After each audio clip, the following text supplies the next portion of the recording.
पंजाब का मंजरनामा।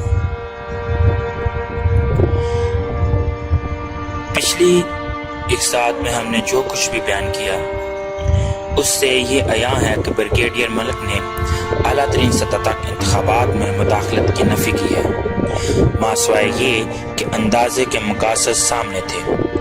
जहाँ तक इनफरादी तौर पर उम्मीदवारों की धांधली का ताल्लुक है तो इस इल्ज़ाम का अफसरों पर लगाया गया है जो कि इन बयानात के बिल्कुल बरअक्स है, जो मुतअद्दिद डिविजनल और ज़िली सरकारी अफसरों ने लिए और जिनकी तफसील अगले बाब में मौजूद है, जिन्होंने कहा है कि इन्हें बराह रास्त साबिक़ चीफ सेक्रेटरी से हदायत मिली थी।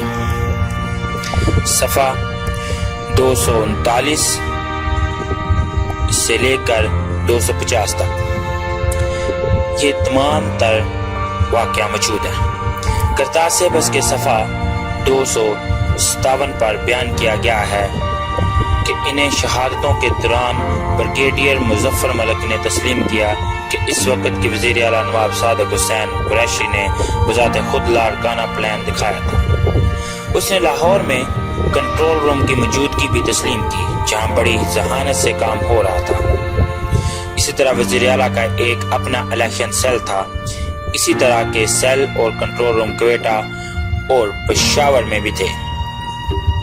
ये ऑर्गेनाइजेशन धांधली नहीं, वो सरकारी अफसर जो मार्च 1977 के इंतखाबात में किंग पिन की हैसियत रखते हैं, एक साबिक फौजी अफसर है और मुमताज प्रोबैन हॉर्स का एक साथी अफसर है।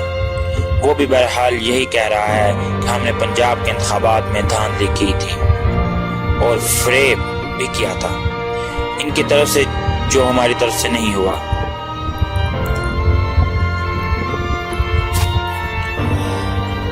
इलेक्शन कमीशन करतार सेबस में फरवा मकदार में ऐसे हवाले मौजूद हैं जिनसे यह दिखाने की कोशिश की गई है कि मैंने चीफ इलेक्शन कमीशन को अपनी कठपुतली और इलेक्शन कमीशन को अपनी धांधली अपनी बांधी बनाने की कोशिश की। इस वाक़या पर मैं चीफ मार्शल लॉ एडमिनिस्ट्रेटर को इस परेशानी से बचाते हुए आईनी हुकूमत के दौर में इलेक्शन कमीशन के स्टेटस और नामी और डोमिनिगन मार्शल लॉ दौर में इसकी हैसियत से मुवाजना करने वाली बैलेंस शीट पेश नहीं करूंगा। उस वक्त के chief election commissioner mister justice Sajjad Ahmad Jan की हैसियत के बारे में करतार सेबस में बहुत जोर दिया गया है।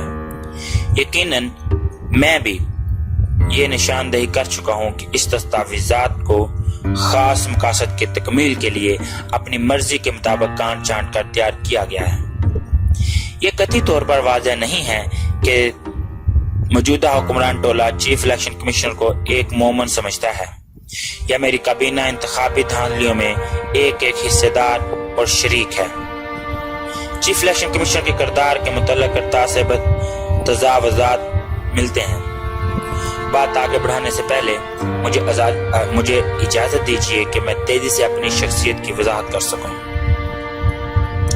करतार सेबस के सफ़ा 37 पर secretary election commission mister A.Z. Farooqui ने सुनी सुनाई बातों पर मेरे खिलाफ मामूल के अमल से गुरेज करते हुए करतार सेबस के मुरत्तबीन को ये रिपोर्ट देते हुए बताया कि मई 1975 को काबीना का एक इजलास हुआ जिसमें वो खुद बतौर सेक्रेटरी इलेक्शन कमीशन शरीक थे। मुस्तकबिल में चीफ इलेक्शन कमीशन के ओहदे के बारे में मुख्तलिफ इस्लाहात और अमूर के बाद बात करते हुए वज़ीर आज़म ने कहा, मैं नहीं समझता कि इस बदकमाश को ऐसी खुशगवार सहूलतें हासिल हैं, तो उसकी जानशीन को ये सहूलतें क्यों नहीं देगी। ये करतार सेबस के सफ़ा 38 में बयान है।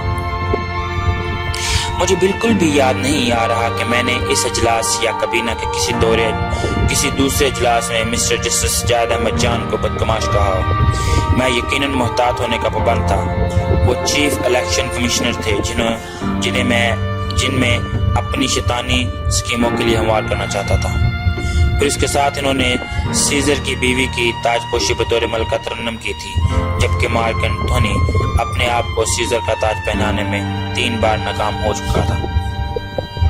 इस सिलसिले की अगली कड़ी के साथ अब खिदमत में हाजिर होंगे। तब तक के लिए इजाजत दीजिए। अल्लाह हाफिज़।